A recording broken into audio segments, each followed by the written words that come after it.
Welcome to Stand for Truth with Coasters. Today, I just want to bring you to the attention of the events of this week. Today, Jacob Zuma is in jail. I really want us to talk about the sequence of events since Sunday. Now, in case you are unaware, on Sunday, Jacob Zuma called a family meeting on his own there by Nkandla to tell the media and all of us that he wants to be the prisoner of conscience. I was listening to that press briefing. Now, let me tell you what I saw in that press briefing. What I saw in that press briefing was not a man who, in his court papers, was humble. No, he was defiant. Jacob Zuma was defiant in that press briefing, and then he said he's actually ready to be the prisoner of conscience. Today, Jacob Zuma has been arrested. He's in jail as a prisoner of conscience. But let me ask you this question. Have you seen evidence of Jacob Zuma that he's in jail? Well, that's something to think about, because in all fairness, I haven't seen it. And please, if you've seen evidence, go to the comments below and make sure that you let us know, because I haven't seen any evidence. The only thing I saw was a statement from Correctional Service. They said we must believe them. The Minister of Justice had a press conference today. They asked him, what if South Africans don't believe that Jacob Zuma is really in jail? You know what he said? I like his answer. He said, no, Jacob Zuma is here, I'm sure. Just believe me. Well, okay, fine. We'll take it as he says. Now, Jacob Zuma, I just want to take a few points on him. I must be honest, I have mixed emotions with an old man going to jail the way that he did. I believe that Jacob Zuma was ill-advised. All right? He was ill-advised. You can't disrespect the Concourt and think that you're going to get away with it. He was ill-advised. Now, look at the last week, what he did, trying to get to the Concourt, whether it's a Pietermaritzburg court, to say that, please, can we have a conversation? If he had a good advice of a lawyer, Jacob Zuma should have cooperated with the State Capture Commission that is led by Judge Zondo. On Monday, Jacob Zuma will be contesting in the Constitutional Court, once again pleading them for their ear. Imagine, he wants to go to the very same people he insulted. He said on Sunday they were emotional. And therefore, he reserved the right to freedom of speech. But he forgets who he is. Because when he attacks the judges, you know what he does? Somebody else like Oswald Mashaba thinks they can do the same. In case you don't know who Oswald Mashaba is the second guy who sent a one-page letter to the State Capture Commission and says, I'm not coming. You see, so President Jacob Zuma should have been advised wisely to tread carefully when you speak about the Concourt and the judges. He didn't do that.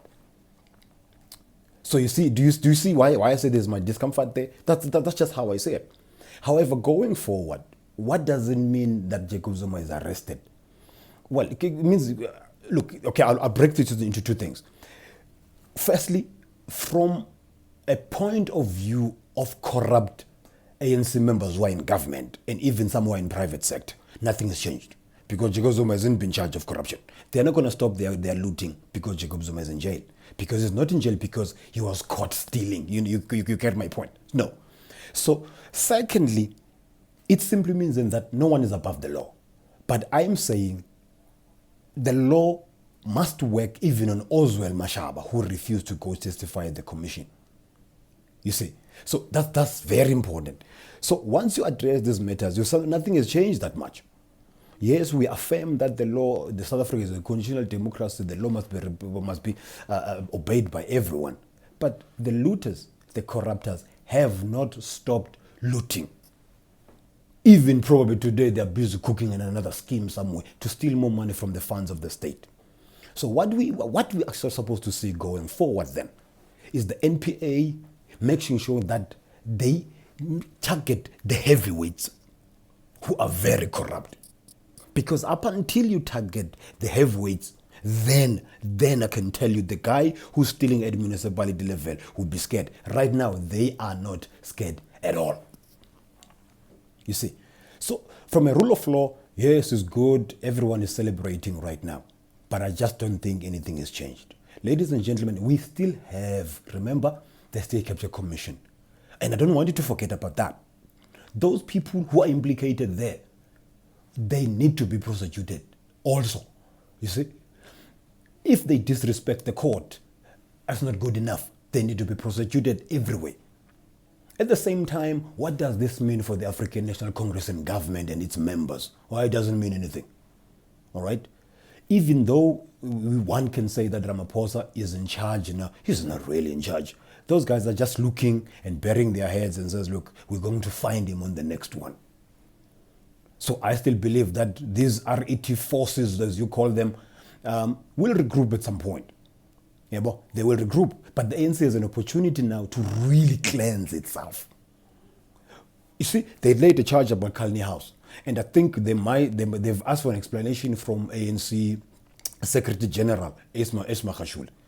You know what they're supposed to do? Let me tell you. They're supposed to be adding further charges on Esma Khashule for disrespecting the organization and the rest of them. Now, in that way, you're on your way to try to cleanse the organization.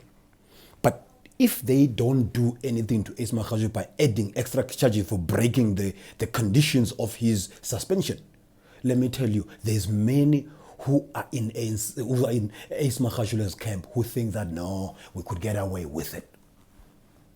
So I want us to have a conversation. How do you see it from your point of view? Because I still think that ANC has a chance. I really am not so sure I believe that, actually. ANC has a chance to change. I really don't know. But if they do change, this is a turning point. However, I don't see them changing. They're just too corrupt. That's just my take. They're extremely corrupt, and believe me, I don't think they're going to change. So that's what I've been. So tomorrow is Friday. We are now waiting for the Pietermaritzburg High Court decision, or whether it does have jurisdiction. Hey, I'm not a lawyer by any chance, but I don't think they have a jurisdiction.